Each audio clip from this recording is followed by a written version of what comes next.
So, Assalamualaikum and a very good day be to all. So today we're going to present about the project application of MFRS by Malaysian companies, and we are from lecture group D, and this is our team members. So firstly Yasser bin Sa'ad, secondly Muhammad Shafiq, third Muhammad Yazid, fourth Muhammad Qaid, and last but not least Adam Zakwan. So firstly I would like to introduce to you guys about the background of the companies that we pick. So for the first company is Asia X Berhad. Asia X Berhad is considered to be a leading long-haul and also a low-cost airline that operates primarily within the region of Asia Pacific, and it was established in 2006. Alright, so next company is ARK Resources Holding Berhad. So this company is a Malaysian company that is established on 1983, and it is also known as a specialist in soil improvement and geotechnical engineering works, and subsequently involving in activities such as civil, building construction, engineering works, and many more. So for the next company is Astro Malaysia. So Astro Malaysia, as we all know, we call them Astro. So Astro is a Malaysia's leading entertainment company with its services across multiple platforms including TV, digital radio, and also not to forget commerce platform. So they are currently have the largest customer base for video streaming services in Malaysia. And next company is TNB. So as we all know, Tenaga Nasional Berhad is the largest electricity utility company in Malaysia, and TNB also serves millions of customers in our country, and also one of the top utility company in Asia. So for the last companies is SCGM Berhad. SCGM Berhad was a company that established in the year of 1984 through its wholly owned subsidiary Lee Soon Seng Plastic Industries in Berhad. This company provides a one-stop plastic packaging solution locally and also internationally. So this is a briefly background about all the companies that we pick. So moving on to the next presenters. Hello, my name is Adam Zakwan bin Ahmad Ridwan, 273720. So for my part, I will talk about the company AHS Berhad. So for the disclosure of MFRS 110 for the year 2018 for this company, the subsequent event is about the sub-sale agreement through AAS Leasing 11 Limited for the disposal of 3 aircraft to Jordan's Beza Leasing 1048 DAC for the amount of 680 million ringgit. So it is considered as a non-adjusting event.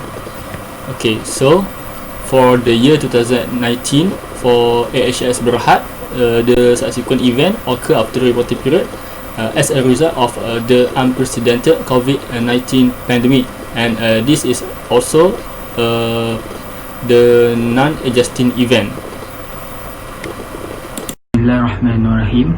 Assalamualaikum warahmatullahi wabarakatuh. My name is Yasser bin Sa'ad. My metric number is 273745. Today I will present about my company ARK Resources Holding Berhad for disclosure MFRS 110.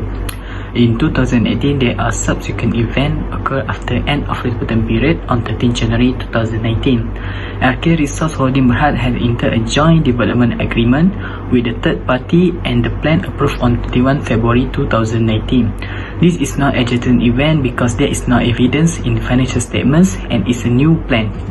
Besides, in 2019, the subsequent event occurred in 2019 is about pandemic COVID-19.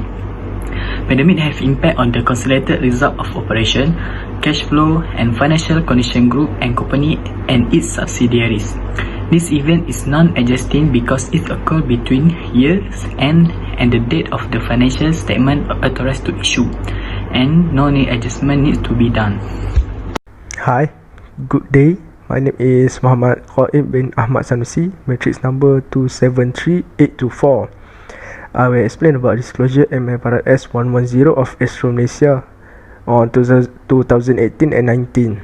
On 2018, Astro Group issued their first series of medium terms note MTN on 10 August 2017, that is before their reporting period on 31 January 2018. So this event is considered as adjusting event.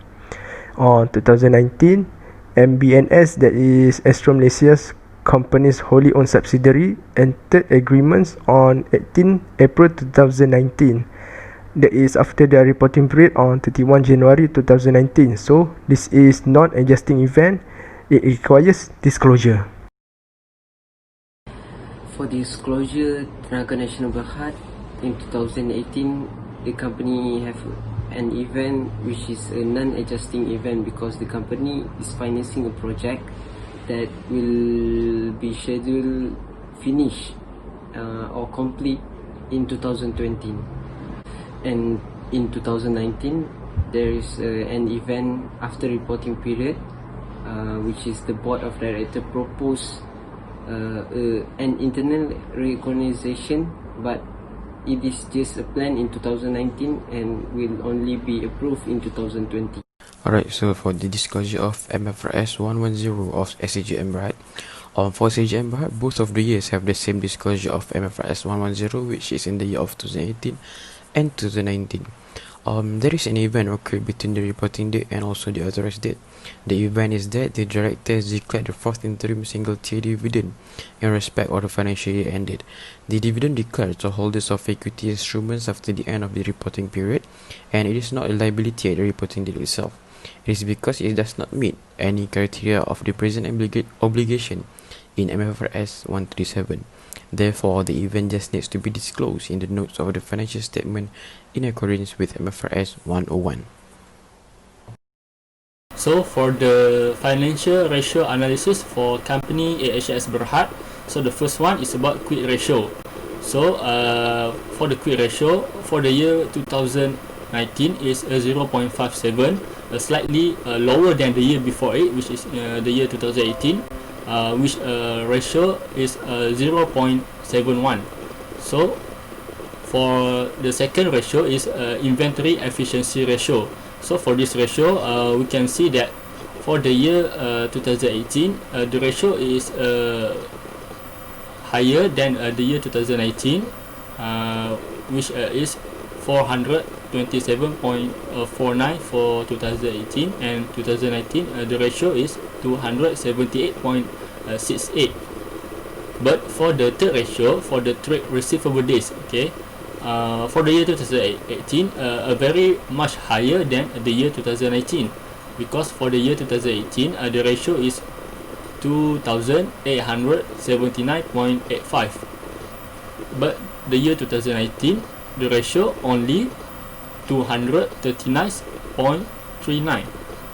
So last but not least, it's about sales to working capital ratio. So for this ratio, the ratio that measure the amount of money from sales generated by a dollar of working capital investment. So for this ratio, for the year 2018 and 2019, both ratios indicates the negative value. So for the ratio in 2018, the sales to working capital ratio is negative 6.02, but for 2019 the ratio also negative, which is negative 8.45. Okay, now we proceed to financial ratio analysis for ARK resources holding Berhad. Okay, first the quick ratio. Based on ARK resources Berhad, the quick ratio for the company in 2018 is higher than 2019. In 2018, for every 1 ringgit current liabilities, company have 2.04 in current asset. It shown that company have more surplus to cover their current obligation. Okay, for the next ratio is inventory efficiency ratio. From the figure above, the inventory efficiency ratio for ARK resources Berhad in 2018 is higher than ratio in 2019. This shows that management of company in 2019 is less efficient than management in 2018 in controlling and managing their inventories. The ratio in 2019 slightly decreasing from 0.38 in 2018 to 0.28. Okay, now we move on to the third ratio, trade receivable days. From the figures above, the trade receivable days in 2018 is 647 days higher than trade receivable days in 2019 with 145 days. It means that management in 2018 is less efficient because took 647 days to collect the money from their account receivables, while management in 2019 took only 145 days to collect their debts. Okay, for the last ratio, sales to working capital ratio. The higher sales to working capital ratio is better for a company as it indicates the efficiency of utilizing their current asset and liabilities in generating sale. From the figure above, the ratio for the company in 2019 is 0.25, higher than the ratio in 2018 with 0.23. They show that management of company in 2019 is more efficient in using their working capital to generate sales than management in 2018. Okay, that's all for me. Thank you. Okay, now I will explain about financial ratio analysis of Astro Malaysia. First, quick ratio. On 2018, with only 0.84 liquid asset, can cover their RM1 current liabilities. On 2019, total amount of 0.77 liquid asset can cover RM1 of Astro current liabilities. Okay, next, inventory efficiency ratio. Okay, the inventory being sold on 2019 is 196.56 times, and on 2018 is 163.31 times. Next, trade receivable days. Okay, on 2018, Astro required 35 days to collect their receivable, same as 2019. So both of the year trade receivable days are efficient because the credit term of trade receivable range for Astro is only 60 days. Last, sales to working capital ratio. The ratio above tells the efficiency of Astro working capital utilization in order to achieve certain level of sales. Both of the year have negative sales to working capital ratio, means that Astro current liabilities exceed their current asset. Okay, that's all from me. So for Tenaga Nasional Berhad, the quick ratio in 2018 is 1.35 and 1 in 2019. The company had a better quick ratio in 2018 compared to 2019 because every RM1 of liability, the company have 1.3 ringgit in 2018 compared to in 2019, which is 1. So for inventory efficiency ratio, we can see that the ratio in 2018 is 35 and 12 in 2019.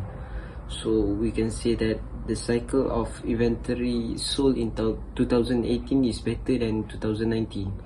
You can see that the cycle is more in 2018 compared to 2019. For trade receivable days, you can see that the ratio in 2018 is 40 days and 37 days in 2019. So we can say that the company had a better performance in 2019 compared to 2018 because the ratio for 2019 is lower than 2018.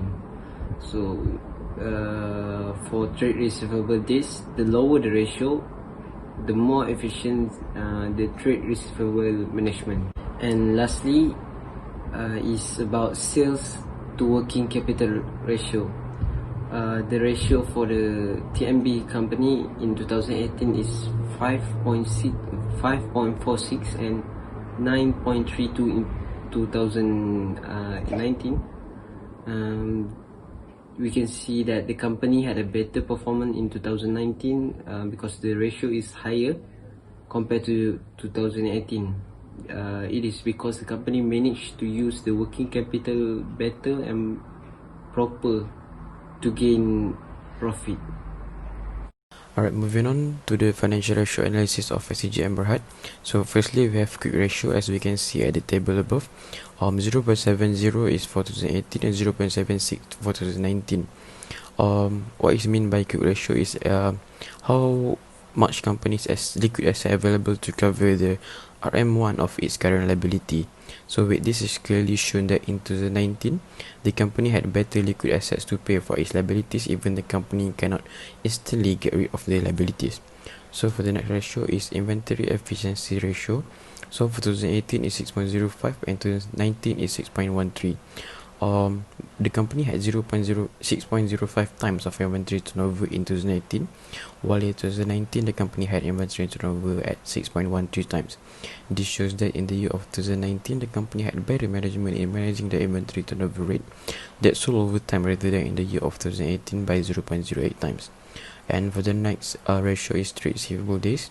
So based on the table above, it shows that trade receivable days for the SCGM Berhad. So for the first year 2018 is 73 days, and for the second year 2019 is 70 days. Trade receivable days is defined as the number of days taken for the company to receive the debtor's debt. So with this, it's clearly shown that in the year of 2019, the company had a better efficiency in managing their receivables, as it takes lesser days to collect it. So for the last ratio is also working capital ratio. Based on the table, we can see for 2018 is 4.78, and for 2019 is 23.29. So sales to working capital are also known as working capital turnover. So this ratio indicates on how efficient is the firm using their working capital to generate their sales from the year. So the higher sales to working capital means the company is efficient in using the working capital to generate RM1 of their sales, and lower working capital means that the company used other than working capital to generate their sales. So with that, I thank you. For the conclusion, we can say that SCGM Berhad is the best company among all those companies because they get the highest working capital for the both year in 2018 and 2019. In 2018, we can see that SCGM Berhad got 59 million and 65 million in 2019. For the lowest working capital, it goes Astro Malaysia Holding Berhad and Asia. In 2018, they got negative 278 million, and in 2019 they got negative 118 million.